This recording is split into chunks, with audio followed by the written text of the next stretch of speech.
Breaking news sa tatapos na laban ni Naoya Inoue versus TJ Doheny sa Japan. Medyo kinulang nga po sa action mga tol dahil hindi bumagsak si TJ Doheny pero panalo si Naoya Inoue via technical knockout. Ano po ang nangyari kay TJ Doheny na 37 na po ang edad? Medyo slow starter ngayon si Naoya Inoue mga tol, hindi niya agad binanatan si TJ Doheny. Medyo tricky kasi ang galawan ni TJ Doheny. Saka malaki mga tol, kitang-kita yung laki ng diferensya sa katawan. Kaya hindi nagmadali si Naoya Inoue para kalkulado ang bawat galawan. Ayaw na niyang maulit ang nangyari dati na bumagsak kay Luis Nery dahil nagmadali siya. Ngayon kalkulado ni Inoue ang bawat galawan at siguradong pasok ang bawat tirada. Kaya nga po sa mga unang round mga tol, hindi masyadong ma-aksyon ang binibigay ni Inoue. Mga katamtamang suntok lang yung siguradong tatama. Nakuha naman ni Inoue ang kalamangan sa mga round habang si TJ Doheny naman bumabato din siya ng suntok at nakakatama naman. Yun nga lang parang walang epekto yung mga suntok ni TJ Doheny. Pero tricky yung galawan ni TJ Doheny mga tol kasi hindi mo mapipredict kung ano yung bibitawan niya So may laro din si TJ Doheny mga tol pero kita na hindi na po makasabay si TJ Doheny sa bilis ni Inoue. Bilis at lakas na kay Inoue na. Kaya ang diskartehan na lang ni TJ Doheny dito timing at kailangan kuhanin sa magandang laro. Alam din ni TJ Doheny na hindi na niya kayang sabayan si Naoya Inoue. So pagdating nga po sa 6 rounds mga tol, nakita ko dito yung galawan ni Manny Pacquiao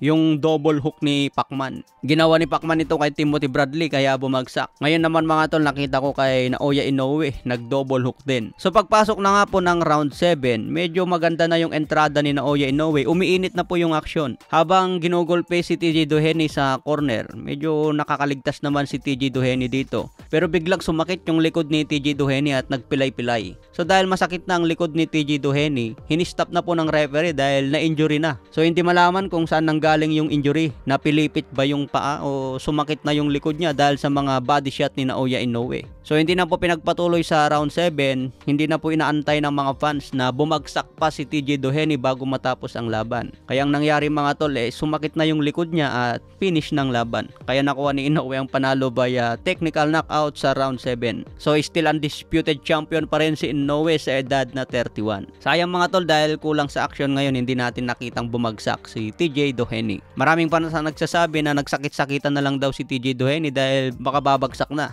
Pero hindi natin masabi na nagsakit-sakitan lang yon kasi boxing yan mga tol. Sa lakas ng body shot ni Inoue baka nakuha doon ng sakit. Tuluyan nang na-injury ang likod niya at umayaw na sa laban.